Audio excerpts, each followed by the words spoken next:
I make a decree that in all my royal dominion people are to tremble in fear before the God of Daniel. For he is the living God, enduring forever. His kingdom shall never be destroyed, and his dominion shall be to the end. He delivers and rescues. He works signs and wonders in heaven and on earth. He who has saved Daniel from the power of the lions. Well, here we are, Wednesday. For a lot of us, this is the middle of the work week. Monday feels like it was a month ago. Friday still seems a ways off. And maybe you're just trying to keep your head down and make it through the rest of the week. I think that's one reason I like the story of Daniel.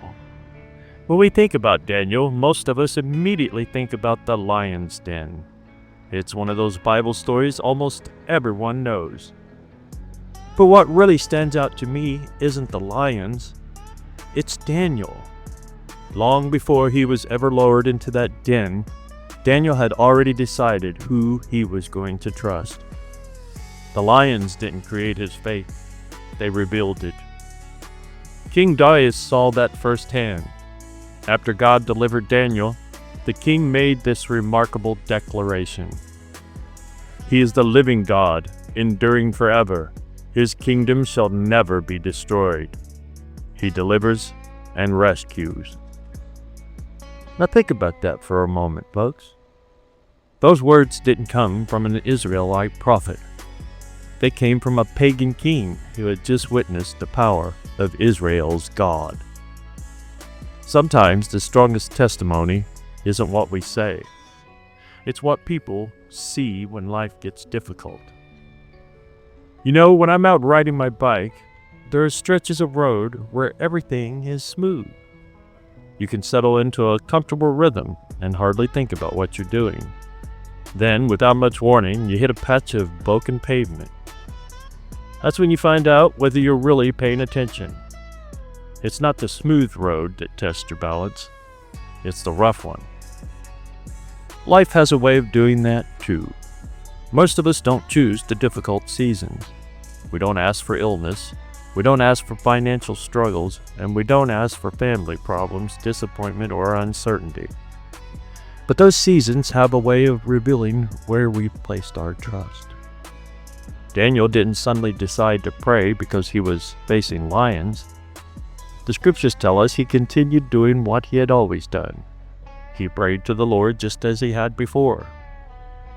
There was a consistency to his faith.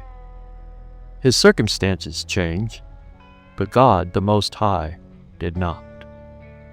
That's something I need to be reminded of, because it's easy to let my walk or ride with the Lord depend on how the week is going.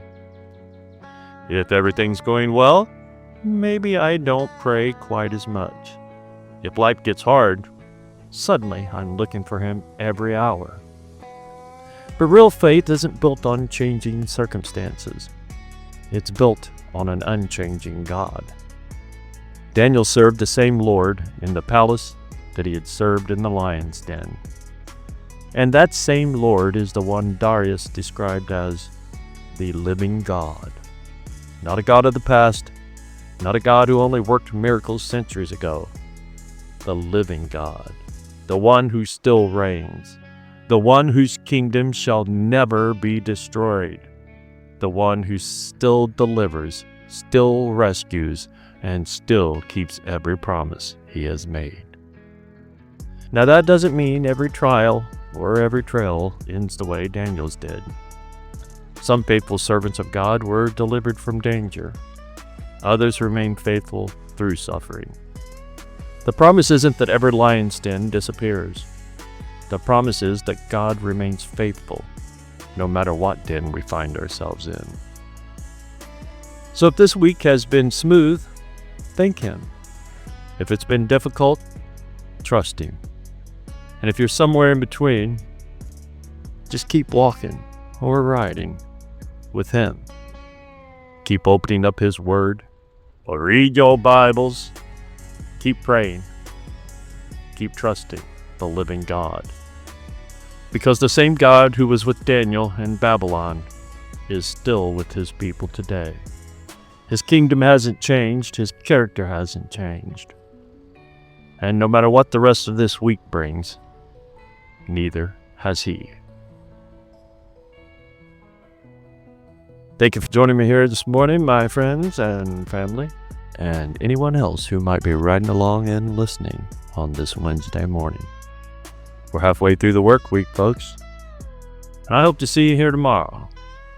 And until then, I'll be willing. Shalom, shalom.